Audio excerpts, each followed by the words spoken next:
Shalom, selamat pagi jemaat Tuhan.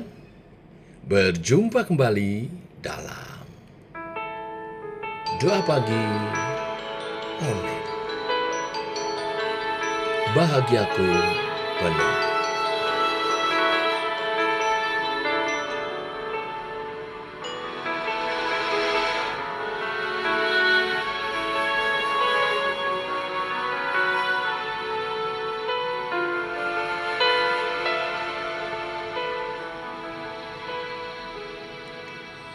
Ku rindu diam di bait-Mu, menikmati anugerah-Mu. Di hadirat-Mu bahagiaku penuh, Yesusku, Kau kerinduanku. Menyembah-Mu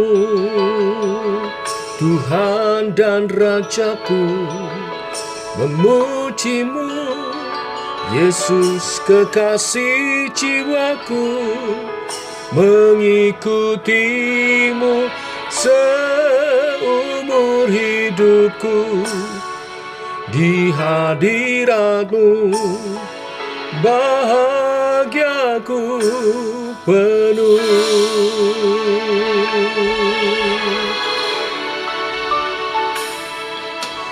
Ku rindu diam di bait-Mu, menikmati anugerah-Mu.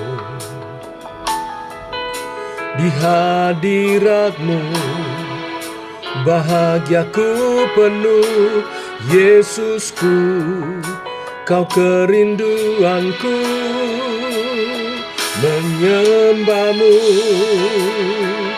Tuhan dan Rajaku, memuji-Mu Yesus kekasih jiwaku, mengikuti-Mu seumur hidupku. Di hadirat-Mu bahagiaku penuh.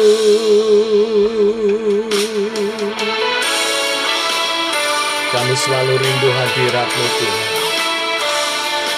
sebab hadirat-Mu menyatakan kasih dan kuasa-Mu yang menjamah, menguatkan, meneguhkan kami.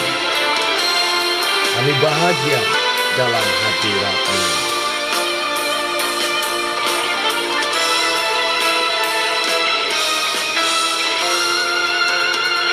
Menyembah-Mu Tuhan dan Rajaku, memuji-Mu Yesus kekasih jiwaku, mengikuti-Mu seumur hidupku. Di hadirat-Mu bahagiaku penuh. Menyembah-Mu Tuhan dan Rajaku, memuji-Mu Yesus kekasih jiwaku, mengikuti-Mu seumur hidupku. Di hadirat-Mu bahagiaku penuh. Di hadirat-Mu bahagiaku penuh. Di hadirat-Mu bahagiaku penuh.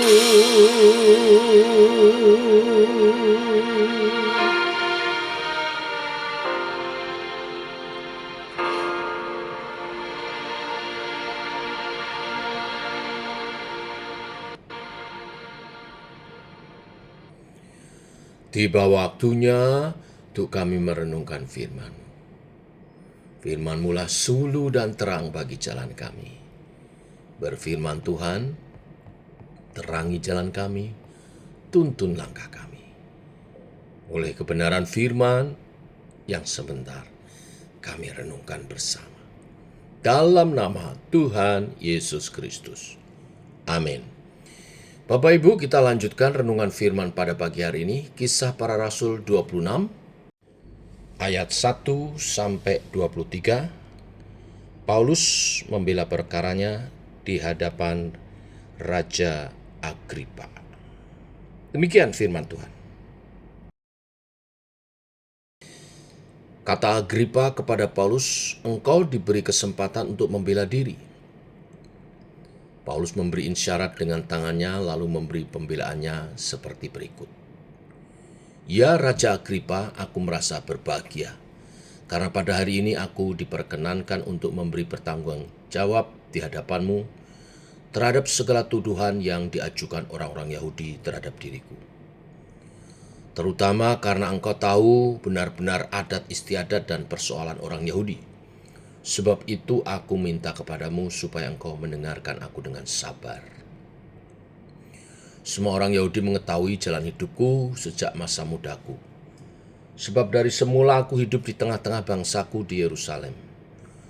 Sudah lama mereka mengenal aku dan sekiranya mereka mau, mereka dapat memberi kesaksian bahwa aku telah hidup sebagai seorang Farisi menurut mazhab yang paling keras dalam agama kita.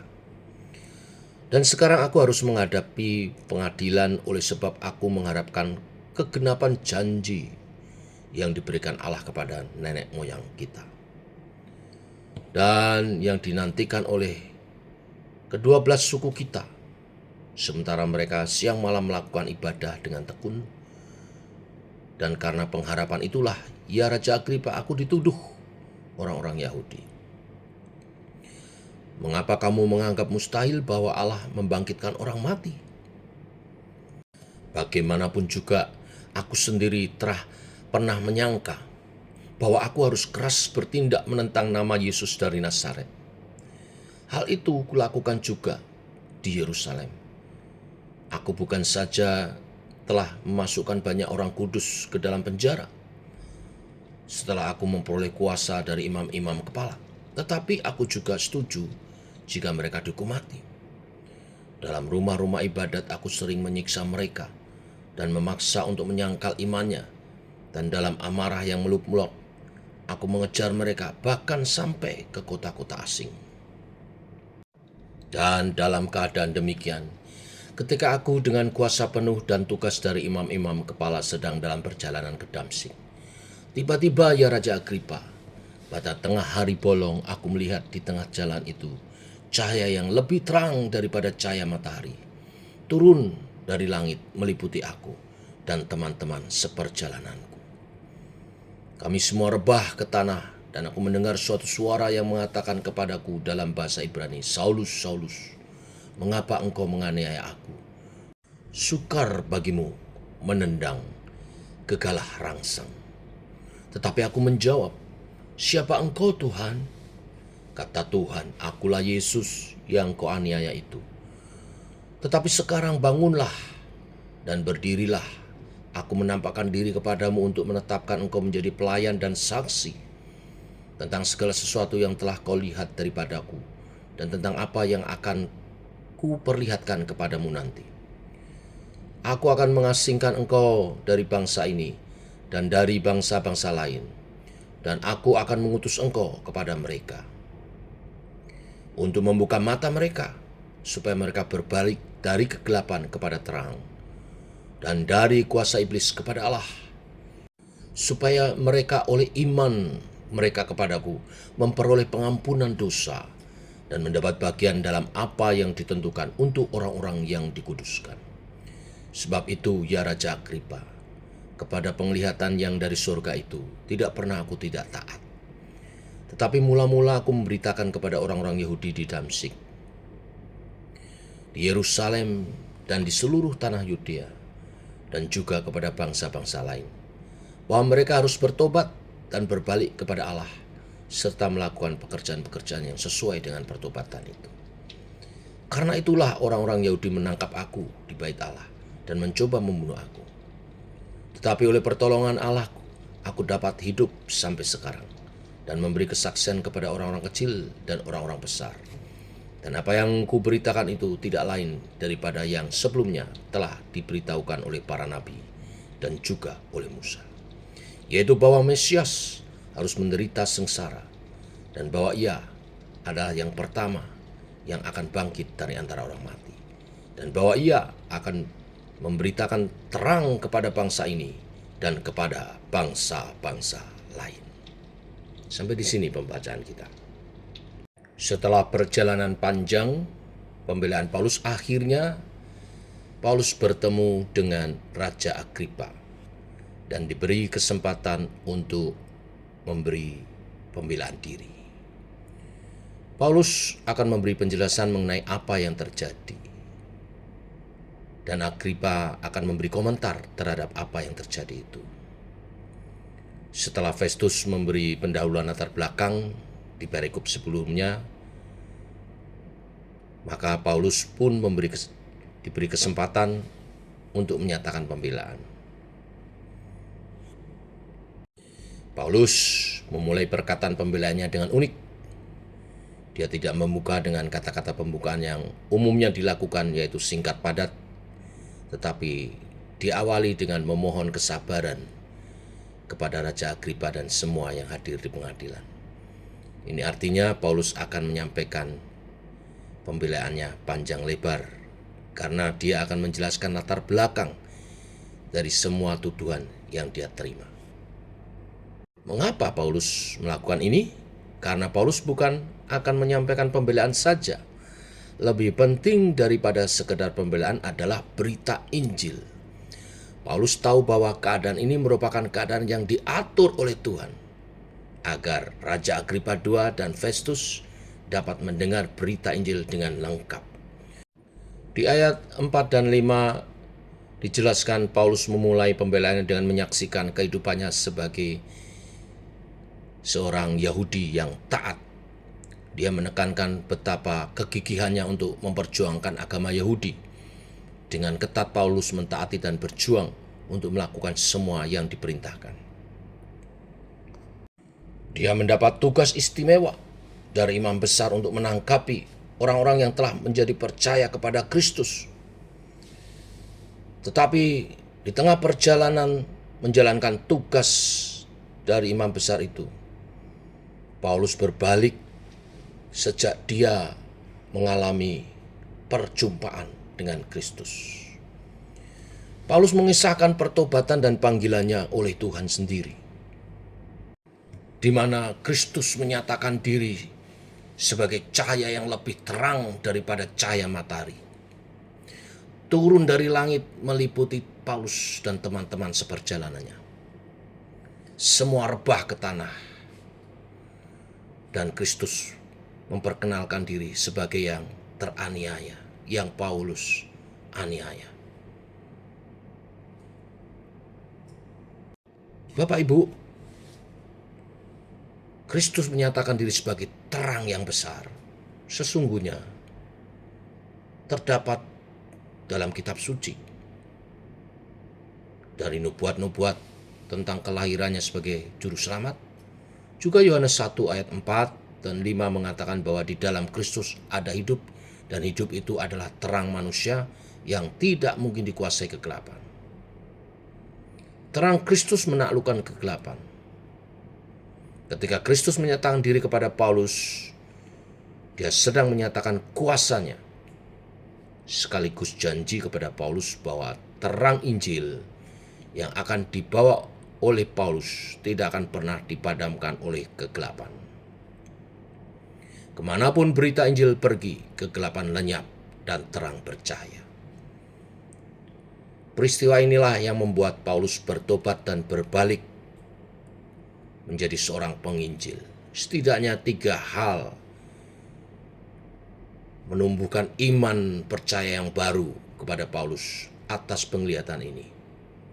Yang pertama, Paulus melihat kemuliaan Tuhan.